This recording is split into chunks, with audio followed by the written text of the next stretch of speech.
اللہ کے رسول صلی اللہ علیہ وسلم نے اسی مکے کو اس شرک سے پاک کیا تھا، اور پھر اللہ بندے بھیجتا رہا جو اس شرک کو پاک کرتا رہا. اور ماضی قریب میں محمد بن عبد الوہاب نجدی رحمت اللہ علیہ لا الہ الا اللہ کا وعدہ دریا کی بستی سے بلند کیا، اور پھر اس پورے عرب کو محمد بن عبد الوہاب رحمت اللہ علیہ نے پھر دوبارہ یہاں سے شرک اور قبر پرستی کو مٹا ڈالا، اللہ کی توحید کو قائم کیا.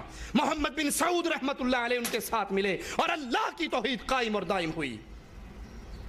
اللہ رحمت فرمائے امام عبدالعزیز آل سعود رحمت اللہ علیہ پر، جس نے یہاں پر بنے ہوئے درباروں اور درگاہوں کو توڑا، بقی قبرستان میں بنی ہوئی صحابہ کی قبروں پہ بنے ہوئے قبوں کو گرایا.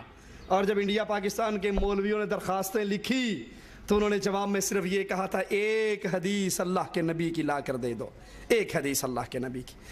تم نے ترکیوں نے مٹی گارے کی بنائی تھی، امام عبدالعزیز آل سعود رحمت اللہ علیہ نے کہا میں سونے کی بناؤں گا. اور یہی جواب ملک فیصل رحمت اللہ علیہ نے دیا تھا بابا بھٹو سرکار کو. بھٹو سرکار کا بھی بہت بڑا عرس لگتا ہے اور بہت بڑا دربار ہے ان کا گڑی خدا بخش میں. جب وہ لے کر گیا جناح کی قبر پہ تو انہوں نے کہا تھا کہاں لے کر آیا ہے؟ کہا بانی پاکستان کی قبر ایتھے سلوٹ مارنا ضروری مجبوری، میں کمانا مجبوری ہے. کہا قبروں کے پجاریوں اگر ان قبروں کو پوجنا اسلام میں ہوتا، تمہارے پاس جناح کی قبر ہے، میرے پاس محمد الرسول اللہ کی قبر ہے، میں اس کو سونے کی بنا کر پوجتا. اللہ ان کو جزائے خیر دے جنہوں نے اللہ کی توحید کو غالب کیا، قائم کیا اور شرک کو یہاں سے ختم کیا. اگر یہ میلے، یہ عرس، یہ قبروں کا طواف، یہ قبروں پہ نظریں، یہ قبروں پہ سجدے دین اسلام ہوتا تو رسول اللہ صلی اللہ علیہ وسلم اس کی تعلیم دیتے، صحابہ یہ عمل کرتے اور متواتر یہ عمل امت میں باقی رہتا. رسول اللہ صلی اللہ علیہ وسلم اس دنیا پہ آئے ہی اس لیے تھے بندوں کو بندوں کی بندگی سے نکال کر بندوں کے رب کی بندگی کروائیں. یہ توحید کی دعوت ہے لوگوں، اس کو سینے سے لگائیے. جان جاتی ہے تو چلی جائے، اللہ کی قسم کھا کر کہتا ہوں کوئی ڈر نہیں. کوئی مشرک کسی وقت بھی مار دے، جو رات قبر میں لکھی ہے وہ اوپر نہیں آ سکتی. ارے قسمت تو بھلی اس کی ہے جس کی جان عرش والے کے لیے چلی جائے، جس کی جان اللہ کی توحید کے آوازے کے لیے چلی جائے. نبی نے بھیجا تھا ایک صحابی کو، جاؤ اس بستی میں قولوا لا الہ الا اللہ کا آوازہ بلند کرو. ابھی زبان سے قولوا لا الہ الا اللہ نکلا، ایک مشرک نے پیچھے سے نیزے کا وار کیا، نیزہ اس کی چھاتی کو چیر گیا. اس کی زبان سے نکلا فزت برب الکعبہ، کعبے کے رب کی قسم میں لا الہ الا اللہ کا پیغام دیتے ہوئے قتل ہوا ہوں، اللہ کی قسم میں کامیاب ہو چکا ہوں. لوگوں جب مرنا ہے اور ایک ہی مرتبہ مرنا ہے، 2 مرتبہ، تو اللہ کی توحید کو سینے سے لگائیے، لوگوں کی ناراضگیوں کو نہ دیکھیے.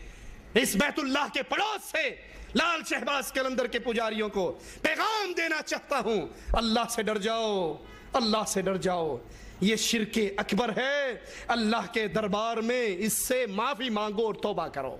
بیت اللہ کا حج قرآن سے ثابت ہے، رسول اللہ کی حدیث سے ثابت ہے. اور تم نے جو اپنے بابوں کی قبروں پہ طواف، رمی، زمزم، علی کے گھوڑے کے قدم، ان سب کو سجدوں کے لیے سجا رکھا ہے، نہ یہ قرآن میں ہے نہ یہ حدیث میں ہے. اگر اسی شرک پہ مر گئے تو قیامت کے دن نجات نہیں ہوگی. اللہ سے دعا ہے اللہ ہماری خطاؤں کو معاف فرمائے، اللہ ہماری سیاہکاریوں کو معاف فرمائے، اللہ ہمیں زندہ رکھے، ایمان پہ رکھے.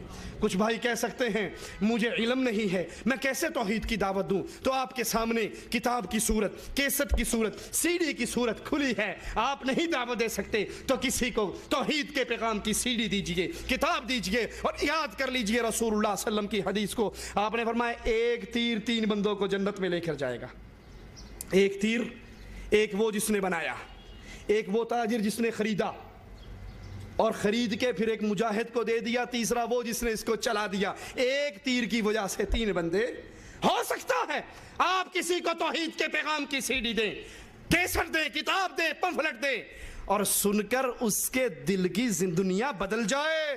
یاد کر لو اس کے بعد جتنے وہ عمل کرتا رہے گا آپ کے نامہ اعمال میں بھی وہ چڑھتے رہیں گے اور اس کا ثواب آپ کو ملتا رہے گا. اس دعوت کو عام کیجئے, اس پیغام کو پھیلائیے. اسی طرح میں شکر گزار ہوں مکتب دعوت و ارشاد مکہ کا, یہاں کے بھائیوں اور ساتھیوں کا جنہوں نے محنت کر کے اللہ کی توحید کے اس پیغام کو پہنچانے کے اور عام کرنے کے لیے ہم سب کو ملنے کی اکٹھے کرنے کا ایک موقع فراہم کیا. وزارت شؤون اسلامیہ کا بھی شکر گزار ہوں جن کے تحت الاشراف یہ مکاتب دعویٰ کھلے ہوئے اللہ کی توحید کی آوازیں گونج رہے. اللہ ہمیں اس حال میں موت دینا ہماری زبان سے توحید کی آوازیں نکل رہے ہوں, آخری وقت میں بھی لا الہ الا اللہ کی پیاری آواز ہماری زبان سے نکل رہی ہو, اور ادھر ہماری روح نکل رہی ہو, ادھر ہماری روح نکل رہی ہو, ادھر اس کا مقام جنت میں بن رہا ہو.